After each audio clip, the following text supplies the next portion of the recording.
welcome to USA Global TV, home of Talking Heads. And a big hello to our friends listening on Business Talk Radio out of New York.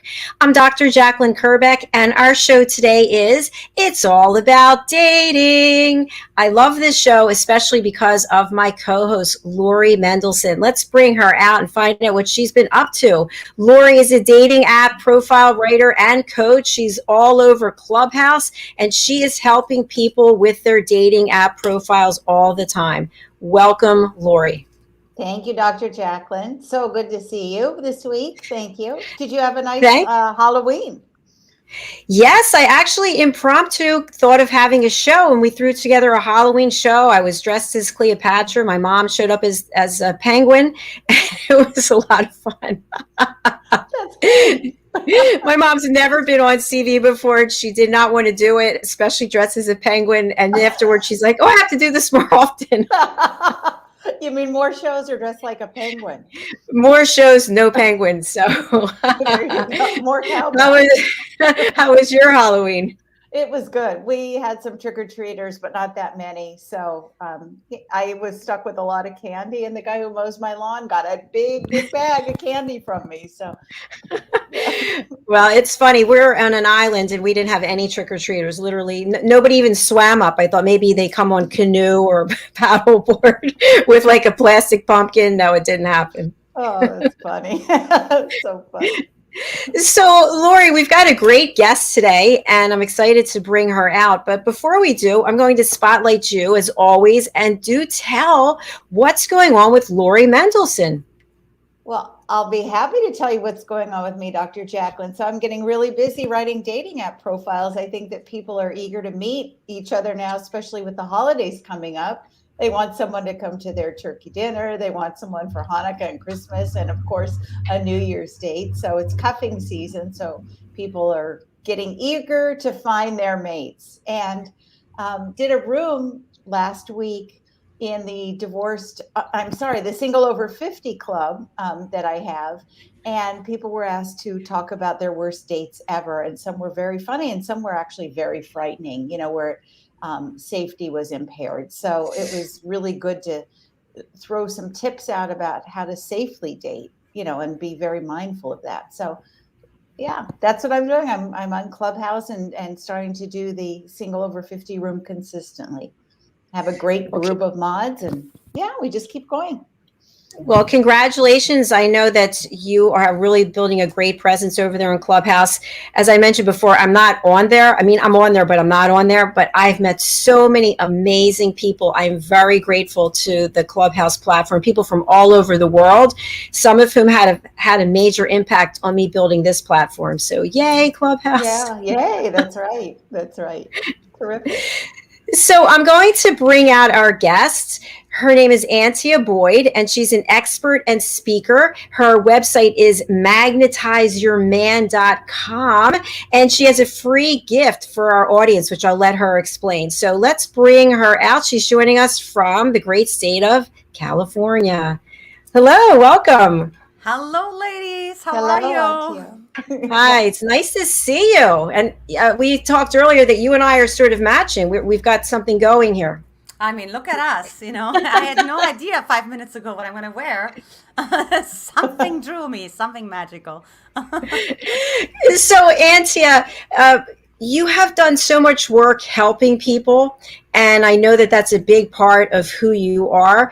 How did you get started, and why is this so important to you? Yeah, so I actually grew up in an emotionally absent household, meaning I always say hugs and kisses were as common as Christmas and Thanksgiving falling on the same day, since we're already on the topic. And in what that really meant was, right, my mom would tell me, don't bother me. And I learned, okay, don't be a burden. And then, of course, that translated into me attracting a lot of men into my life who made me feel like I'm a burden, right? I attracted a lot of unavailable men into my life who made me all those promises and then left me rejected and disappointed over and over again, until I said, you know what? I'm a common denominator, isn't that so? Day in, week out, like it's me. And so I took a massive step. I always say if you want to have massive results in your life, you got to take massive action. So I got myself out of Germany into UC Berkeley, which was really one of the leading universities when it comes to attachment style theory, and learned under a master student of Mary Ainsworth. Some of you who are familiar with attachment style theory, that's a big deal. And, I just said, you know what? Maybe if I understand this on an intellectual level, then I'll heal my wound pattern, right, with my mom. And of course, that didn't happen.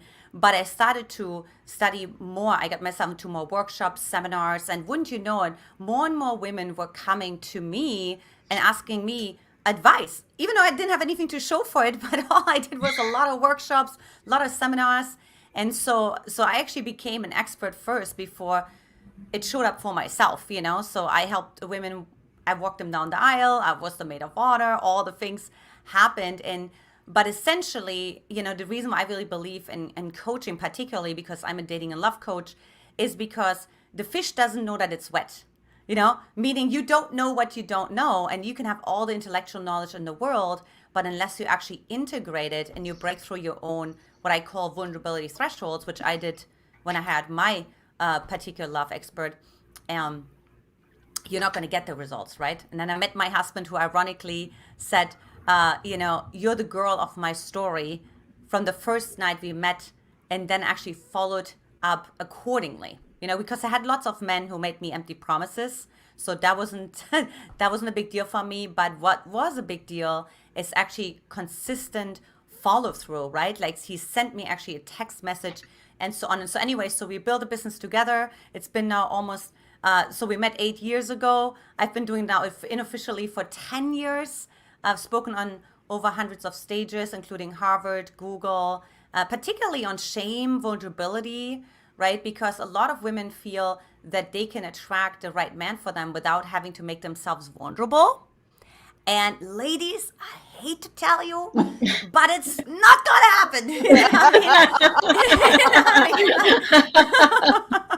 Yeah. Antia, thank you so much for sharing part of your story. And I really connected with you when you were talking about what is the common denominator in a lot of these bad relationships. And it was me. Always me attracting the wrong type of men. So my question for you is, when you were running these workshops and you were helping other people, was it also helping you at the same time to deal with the pain that you had? Yeah, ironically so, because even to this day, a lot of women that come to me, I'm like, oh, I totally forgot about this aspect that I experienced in my childhood. So I'll have like a woman come to me and she'll explain a certain scenario she experienced with her dad or with her mom.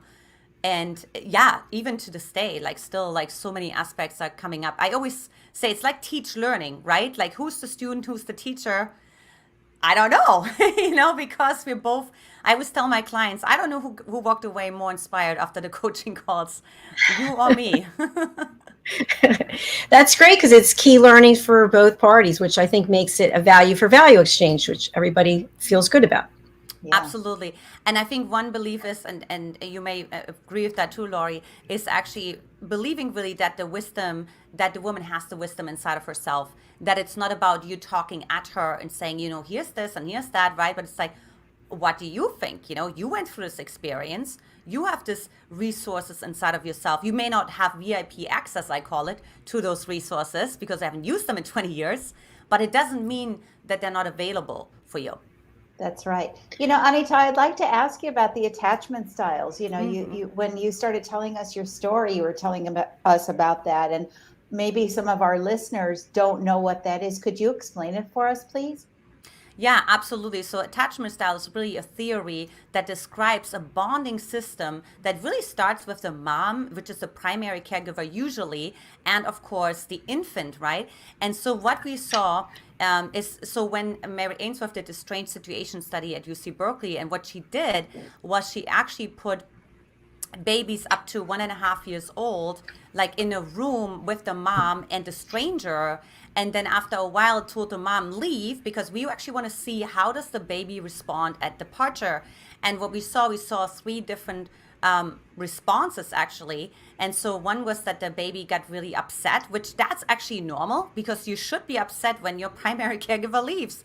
because you bonded to them. However, we also saw the kind of pattern where the baby didn't cry at all, which was very unusual. It was almost like not touched at all, which we of course refer to as the avoidant attachment style. But what was even more telling, which was very interesting, was actually when the mom returned. That's when we could actually distinguish the 3 attachment styles, which is of course secure, avoidant, and anxious. And I'm just going to go very surface here because obviously there's subcategories.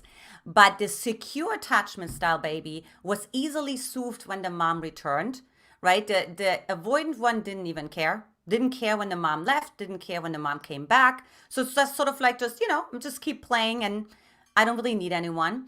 However, what was really interesting and made a huge distinction was for the anxious attachment style baby, they could not be consoled. So the mom would hold them and try to soothe them. And it was really interesting because part of their body, when you watch it, you can watch it here on YouTube, part of their body was actually leaning in and holding on to the mom, and the other part was pushing away.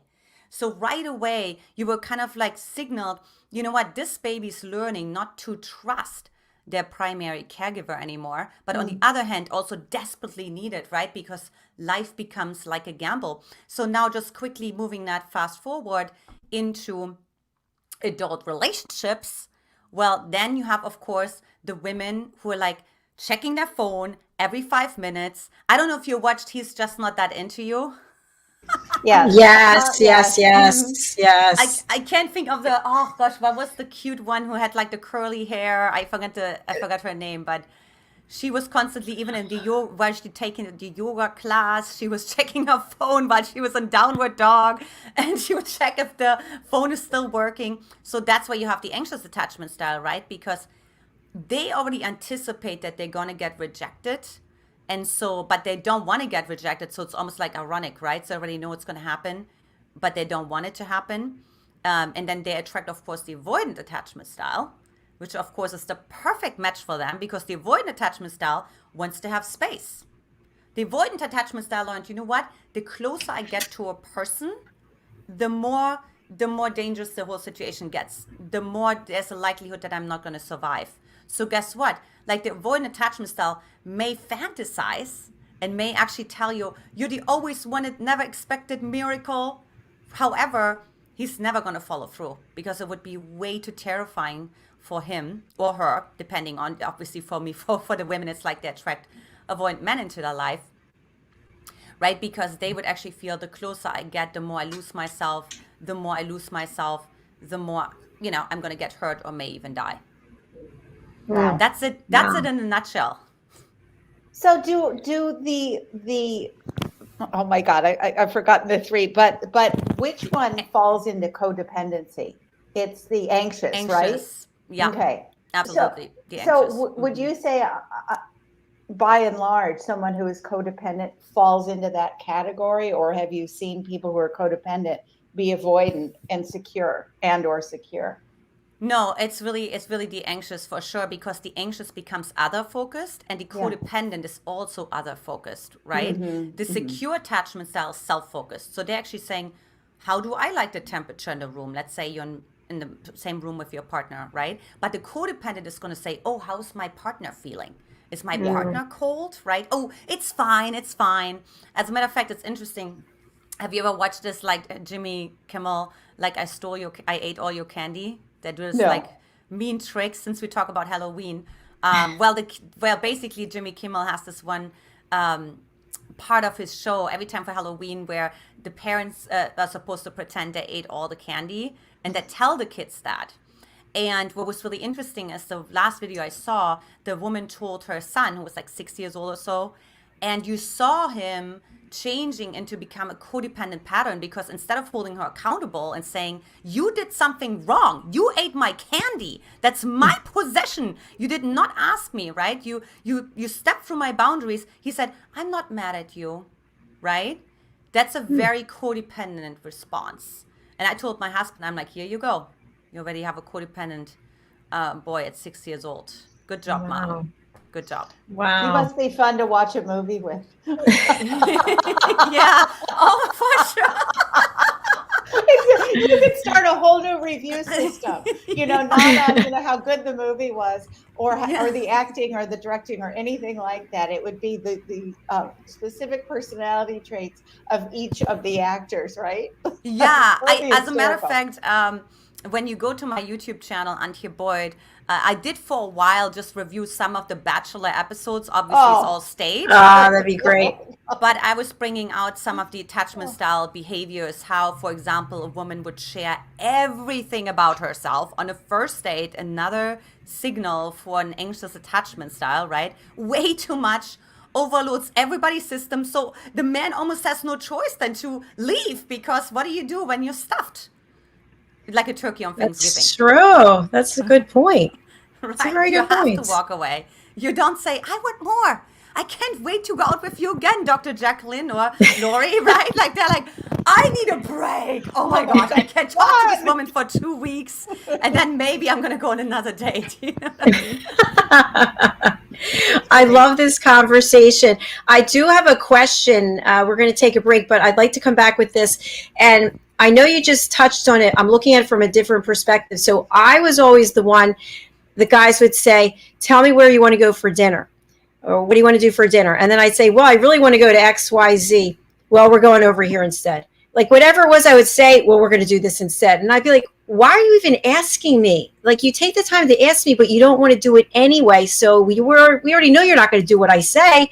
Is that a narcissist? I don't know what that is, Yeah, I but just wanted to say that looks like a narcissist, right? Because a narcissist is tell me your boundary and I'll break it over and over again, uh, because it's like, and this is like where we can mix it up with because the narcissists oftentimes have also more masculine strikes. So if we were dating more the feminine guys who are like, oh, I don't know what to do and tell me where to meet and what do you want to do next week and it's all on you. Yeah. Then when women meet narcissists, which by the way, codependence, Lori, okay, so codependent women love narcissists, Love. love Oh my it. God, he leads. Oh, He and the takes narcissist charge. love the Oh, he's codependent wonderful. one. Oh, super, because the codependent one is focused on other people. So the narcissist just all about himself, right? And then Perfect. the codependent is saying, "Oh, great! Finally, masculine man is taking charge." But you want to be aware of if there's a repeating pattern of never taking your desires or what you just expressed into any consideration. And there's almost like a little bit of a condescension with that. There's a little bit this like, yeah, haha, no, we're not going to go here. We're going to go here. And because he's testing you. You can even see it in online dating. I'm sure you see that too, Lori, when you write profiles or when you talk to women, like how the men are already like testing the waters, like from the first conversation on in online dating. Like you can tell if somebody is more moving towards a narcissistic, at least pattern. it's so true. You know what? I just decided that instead of worrying, like Lori, were talking about the holidays are coming up and people want to get dates, I'm just going to have a big sign made that says, here's a narcissist. And that'll be my date. I'll just walk around with the sign, here's a narcissist. And I won't have to go through the pain. It'll just be like, all right, seriously. In all seriousness, we're going to take a break and we're going to hear from singer-songwriter from the UK. Her name is Sam Sarah, and the name of her song is Nothing Is Wrong with Me. And then we will be right back. Great. Thanks. Stay with us here on It's All About Dating.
Thank you to vocalist, songwriter, and executive producer Sam Sarah, who released her song Here First. She actually wrote it and produced it and directed it in 2017 and released it here first. So thank you to her. Welcome back. We're here at USA Global TV and Business Talk Radio on It's All About Dating. We've got Lori Mendelsohn in the house, and we've got our great guest, Antia Boyd. Antia is a coach. She is an expert and a speaker. She has a beautiful website, magnetizeyourman.com, and she's got a special gift. Tell us about that gift, if you would. Yeah, so for the women who are like, gosh, I really resonate with what you had to share, Antia, and there's of course so much more. Like, I'd love to discover, like, what are my unique blind spots, right? Where do I send mixed signals, or where do I talk myself out of, like, actually setting boundaries because I give everybody else the benefit of the doubt, or being vulnerable? Then I invite you to take my free Magnetize Your Man quiz at mymquiz.com. You're for sure going to get some juicy, yummy gifts that I have for you that are super relevant to you overcoming any codependent tendencies. Definitely become more secure in your insecurities if you're more in the anxious attachment style realm. And finally, trust yourself again. So that's mymquiz.com. And with a little bit of luck, we may even hop on a phone together to chat a little bit more in detail about what's happening in your world and how I can support you to attract that amazing man into your life. Thank you so much, and thanks for offering that gift to our audience. We greatly appreciate it. In our first segment, Antia shared a little bit about her background, her relationship with her mother, and then how this perpetuated into relationships with men. She's highly educated, extremely accomplished. She's spoken on some of the most well-known stages in the world, and she is gracing us with her presence today. She also has a book, if you could hold that up for us. It's right behind you. Yes. And Magnetize Your Man. And she's going to read from it, and I'm so excited so we can have further discussion. All right, awesome. So what I want to talk about is oftentimes what we forget when we go into, hold on, it's like actually chapter 5, where I talk about the 6 feminine archetypes. So what oftentimes happens is women actually get into a place where they feel helpless, powerless, don't have the resources, especially if you're afraid of rejection. And what they forget, that only a part of them feels that, right? There's actually other parts that can take care, which I call archetypes of them. And so I'm just going to read a little bit. Mastering your 6 feminine archetypes. So I'm going to go into what the 6 are. Do you have moments when you think a part of me wants to go out, but another part of me wants to stay home and work? Parts conflict. This chapter is dedicated to these different parts of you, and we're actually going to put names to your 6 feminine archetypes. Between the two of us, we've helped thousands of single women all over the world attract the right man. Through that work, we have found that women have many conflicts inside, but so little awareness of the resources they also have within. We all have different energies or characters inside of us. These characters are called archetypes. Many of us make the mistake of identifying with one of those archetypes and thinking that's all we are rather than just a part of who we are. In reality, you have all of these archetypes inside of you, and all of them can help you. The 6 primary archetypes for women are the queen, the lover, the warrioress, the priestess, the little girl, and the wild woman. And so the goal is to understand how each of these is expressed and works uniquely for you. Some will be stronger than others. So we all have a unique cocktail inside of ourselves. Your job is to get them all into a healthy balance. It's almost more actually like a harmony. When you do balance them, you'll be a fully empowered woman, and that empowerment will draw the right man to you like a moth to a flame. He will see that you have range, that you are a healthy and psychologically integrated person, and he will want in on the life and balance you have created for yourself. Understanding these archetypes is also super powerful when you're dating. When you recognize your own archetypes, you will be able to see where the man is off in his archetypes or where he can strengthen his own archetypes. So I'm going to leave it at that so you can have a little bit of conversation. I want this book. It's on Amazon. I got to get this book. I'd like to ask you, Anita, about vulnerability. Yeah. You know, we all want the other person to be, but yet we're afraid to be vulnerable ourselves because of our past traumas and our walls and fear and etc. So can we talk about vulnerability a little bit? And if you know Brene Brown, get her in the room too, the queen of Totally. vulnerability. She actually said there is no selective dimming of emotions, right? So we can't just say, oh, I just want to have the happy emotions, but the Yeah. vulnerable ones, not so much, right? It's like you will dim every expression across the board. And so basically, I mean, it even starts with shadow work. My husband and I, we did what was called a shadow ceremony the night before our wedding. Because what happens is, right, I think wedding is such an epitome of like, everything's going to be great and it's going to be all roses, and it's definitely nothing vulnerable about that. But actually seeing like, well, what are you afraid of, right? So the night before that, we were actually saying, what are your skeletons in the closet? What is something you don't want me to know, right? Or what is some fears that may come up in the marriage, right? And it was so powerful that we actually took the two main key parts into our actual ceremony. And it was funny because nobody knew if they actually were at a breakup or at a wedding, because they never heard anyone actually share what they're scared of in their marriage, which of course then made more room for more authenticity, right? Mm-hmm. So I shared that my biggest fear back then was to not be good enough for him, because he has the perfect balance between all of his archetypes. I always joke, but it's true. It's really true. And for him, it was to be trapped, based on his own childhood upbringing, right? Which of course triggered me, of course, because the shadows will trigger each other. But I do believe that you have to lead with vulnerability, because otherwise you can't grow together. You can't create the trust, the authenticity. Women always come to me and say, I want this deep, connected, authentic, intimate, long-term relationship. And I was like, BS, you want that. I guarantee you 9 out of 10 women are not willing to do the work. And I'll give you an example. We had so many people who ask us for our wedding vows, right? Especially the shadow ones. Like at our wedding ceremony, they're like, oh, I'm going to do that at my wedding. Oh, once I get married, I'm going to do that at my wedding. Well, they all got married like after a year or two or 3 or 4, right? And nobody did even like one aspect of that, right? So again, it goes to show it's like a nice idea, it's a novelty, right? It's something different. But then to actually do it and to be, wow, I'm gonna have to face my shame, and I'm gonna have to face my sense of inadequacy from my childhood and my sense of insecurity. I don't think so. You know what I mean? Like, no, let's just like pretend everything is happy and, kumbaya. So yeah, so I'm a huge proponent of leading vulnerably. Even when I met my husband Brody, I told him, hey, look, I have something what's called an anxious attachment style. Now, I was lucky a little bit because my husband had worked with men already for, 8 years back then. So, no, more like 6 years. So he started when he was 19. Individual personal development growth work. So he had a little bit of an idea, concepts, frameworks. And I said, and then how that shows up, it's like, I start to act funny, and then, but I just want to let you know, I'm not holding you responsible for it. You don't have to solve the problem, right? I just want to let you know how I'm going to act, that you don't think you did something wrong, right? So I'm a huge proponent to be vulnerable from the get-go, because guess what? The man is going to pick up on it anyways. Research shows that men are actually more sensitive than we women believe. I agree with you. Absolutely, I do. That's really fascinating. A lot of great information. Antia, I have a question for you, and this is just something that comes up for me.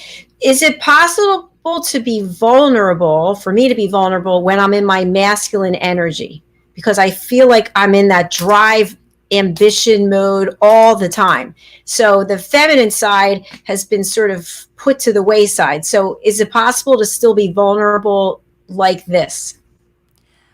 It's really hard to say, because I really believe that when we're in the masculine, we're sort of more in the sympathetic response, like taking care of business, moving as fast as we can, right? Versus like the vulnerability always comes from a place of reflection and reception that happens more in the parasympathetic, right? So like I don't think I've ever met someone who was in the sympathetic and the parasympathetic at the same time. But what I teach my women is transition.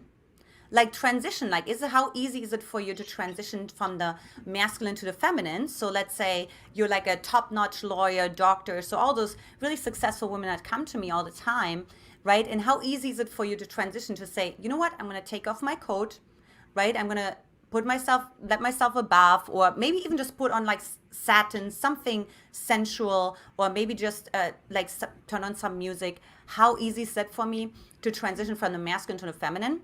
And then if that's hard, then I say, well, then practice transitioning from the feminine to the masculine, because what we want to get out of is the rigidity. Because what happens is with some of the brains, when you're really anxious, is it can actually lock in place, right? That's when women become obsessive when they're anxious, and they can't think of anything else, right? They can't eat, they can't sleep, like their girlfriend may try to talk to them about something else, but all they're thinking about is the guy gonna call me? Is the guy gonna call me, right?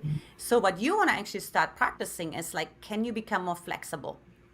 Can you transition? Or maybe even back and forth. So what I would say to you, Dr. Jacalyn, is, so at work, I'd be like, just practice doing something for like that gets you into the feminine, even just for 5 minutes, and then transition back into the masculine, right? That would be ninja. If you were to be able to do that, to be like, okay, maybe, when you study NLP, right, you can anchor, for example, certain emotions. You can sit on a certain chair, or you can have a certain place in your room, or you can touch certain things. My dad used to install sort of like energy showers for my mom energetically, when I was 12, and just be like, okay, when you go in this part of the room, you're going to feel relaxed. And then it worked, right? So that's, you can do that too, and then go back to the masculine. And it's not going to be easy, because obviously it doesn't feel safe to transition necessarily. But that's actually what creates this, what we call charisma, right? That allows you to have that range. But to answer your question, I don't think you can do both at the same time. Okay. Thank you very much. I appreciate it. I feel like also, and again, I'm just sharing this because hopefully it resonates with other people, maybe other females who are in business or leaders or whatever, is that it takes a certain energy level to get to this point where it's like, go, get this done, clipboard, list, this, and then for the feminine to slow down and take it easy and appreciate, it's like, oh, then I got to work my way all the way back up again. Exactly. Yeah. It's because you have a certain momentum when you're in the masculine, right? And again, you're into sort of go, go, go mode. And it's almost like the brain is in there too. It's a different part of the brain than when you're in the feminine. So you really, that's why I said you want to practice your transition. And maybe you may need 20, 30 minutes of transition. You may not be able to transition right away, right? You may need to turn on the TV right away, hear what's happening here, what's happening there. You still need that stimulation, and then slowly calm down. And some women, they can do it already as soon as they get into the car and leave the office. And they're like, okay, that's it. My mom, she would sit in the driveway. And now I know why she always did that for 10 minutes. I'm like, why is mom sitting in the driveway? You know what I mean? We're hungry. Make us lunch. You know what I mean? But I'm like, oh, she transitioned. Okay, that makes sense, Not now, I'm transitioning. Do not disturb transitioning. Antia, I'd love for you to read another section of your book, and then we have to have you back because there's so much more to discuss there. Okay, awesome. So do you want me to just read from the same chapter? So maybe just a little bit of the queen. Okay, Sure. The queen is actually perfect because the queen is the integration of it all. So the queen is powerful because, as we've already seen, she comes from balance and alignment. She's in her heart, not just in her head. She's not all willpower, but she's not all little girl. She comes from the true heart and unconditional love. This means she expresses all of her emotions, right? This is what I was talking about. Anger, rage, sadness, happiness, all of them.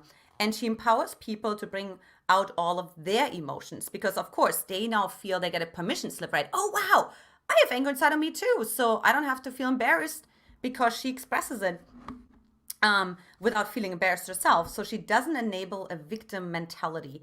Instead, she empowers people. The queen sets clear boundaries and is very good at delegating. If you're not embracing your queen archetype, then you don't really have direction and you're not being a manager. You just have all the other archetypes going in all kinds of directions, right? So there's like no plan, right? What are we doing today? I don't know. We're going to do crafts, and we're gonna call girlfriend, but like nothing really has a purpose. So imagine you're on a ship and your crew doesn't know what their jobs are. They're running all over the place, following the stories in their heads and their own agendas. That's what happens inside of you when you're not in your queen. Wow, powerful. Lori, what do you think about that? Queen Lori? I gotta get the book. I don't know what else to say, but I'm getting off this. I'm going to go buy the book. It's fabulous. Anita, I really am very impressed with you. Very, very, very. I'm glad it serves. Yes, she even left you something in the private chat if you had to check over there. Yeah. So, Antia, it has been such a pleasure having you, and I'm really serious. We'd love to have you back because you bring so much insight into this program. We haven't had someone like you here before, so I think it's really helpful for our viewers and our listeners if you would join us again. Absolutely, it'd be my pleasure. Fantastic. I'm going to spotlight you, and if you could share the best way to reach you, especially for people listening on Business Talk Radio and they can't read the banner, and also about your special gift. Yeah, totally. Yeah, so for the women who want to find out more about my work, you can, of course, hop on over to magnetizeyourman.com. And of course, take my free quiz. See where you're at on your journey, right? Which of your archetypes are integrated? Where do you need some support? mymquiz.com is your lucky ticket. Thank you so much. Thank you for being here. And I'm going to take the quiz myself. What do you think about that? Let's go. Totally. Yeah. Let's do it while we're on I'm air. all curious. Yeah, we can actually take the quiz and then we can review the results on air. Absolutely. That sounds great. All right. You've got a deal. There it is. Oh. All right. Thank you again, Antia. We'll look forward to having you back, and we'll review the quiz results then. Thank you. It's been such a joy. Thank you so much. It was great meeting you. Nice meeting you. Bye. Bye. Bye. Wow, she was great. She was excellent. Yeah. So I just want to point out there are a lot of people who are against social media. Once again, connections that wouldn't have been made if it weren't for social media. So again, yay Clubhouse, and thank you, Antia, because she's making me think I might actually open myself up, Lori. Do you believe it? You better read the book first, Jacalyn. I'm going to read the book as I'm shut down walls. And next week we're wearing satin pajamas on the show. I'd like to wear a nightgown. Divine feminine. Exactly. Lori, dear Lori, it's always a pleasure seeing you. Oh, it's mine too. Thank you, Jacalyn. I'll see you next week. All right, wait, before you go. There's more. Wait, there's more. There's the Ginsu knives and the Lee press-on nails. How do people reach out to you, Lori, and who should contact you? People who are single who are people who should contact me, and they can reach me at smartfunnysingle.com, on Clubhouse, my name, Lori Mendelsohn, and at Dating App Writer is my Clubhouse handle. So come on. Very nice. All right. I like it. Thank you, Lori. Thank you, Dr. Jacalyn. All right. I look forward to seeing you again next week. Okay. Bye-bye. Have a good week. Bye. Thanks. Bye-bye. You too. Bye. Bye-bye. Wow, I just love her. She's so much great information. So I hope everybody will go over to Amazon and purchase Antia Boyd's book. And I just want to share a few things about tomorrow. We've got a full day of broadcasting. We've got some new shows. So let me just run through them quickly. We've got The Power of Manners and Etiquette, and leading that from the British School of Excellence, Philip Sykes, and our guest, Richard Cullinan. Richard is in South Africa, and Philip is over in the UK. Okay, after that, we have Fashion, Fitness, Travel, and Leisure. Our co-host is Diane Floyd-Bain, the international award-winning author. And our guest is a beautiful model and actress named Claudia. And Claudia is joining us from the UK, and Diane is in Texas. And then we've got a cooking show, The United Kitchens. Joining us from Scotland, it's Simon McDonald. And joining us from Texas, it's Ricky McHealthy McKenna. And then we have a very special show. It is a 1-hour show. It's a special event. It's the Queen of Feng Shui, Emeritus Allen, and she is joining us from the UK. And we also have Diane Floyd-Behm, who is my co-host on the other show. She is the co-host on that one. And then coming up, we have Pet Psychic Amina joining us from California, and our guest is Genevieve, and she helps with feeding the homeless dogs. So it's a really important thing. Dogs that are out on their own, how did they get taken care of? And finally, stories of hope, inspiration, and overcoming adversity. Our guest is Vikram Singh Rocky Candola. So it's a full packed day. I hope you'll join us. I'm really excited about it. And thanks again for being here today. Thank you to Antia. We're going to close out with another wonderful video. This one touches my heart every time. It's called the Earth Shot Prize. It's from Ian Pelham Turner and Helena Shard. They are over in the UK, and they are royal commentators for the British royal family.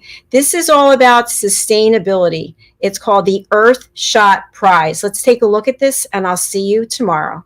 Bye.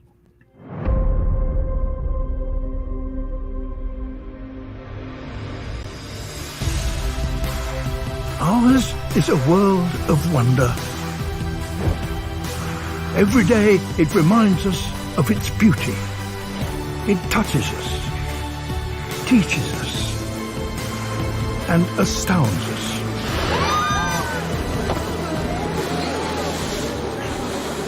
But it also warns us that what we throw away does not go away. That higher temperatures mean a lot more than longer summers. That we can no longer take life as we know it for granted.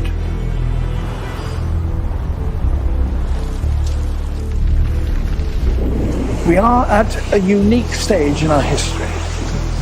Never before have we had such an awareness of what we are doing to the planet. And never before have we had the power to do something about that.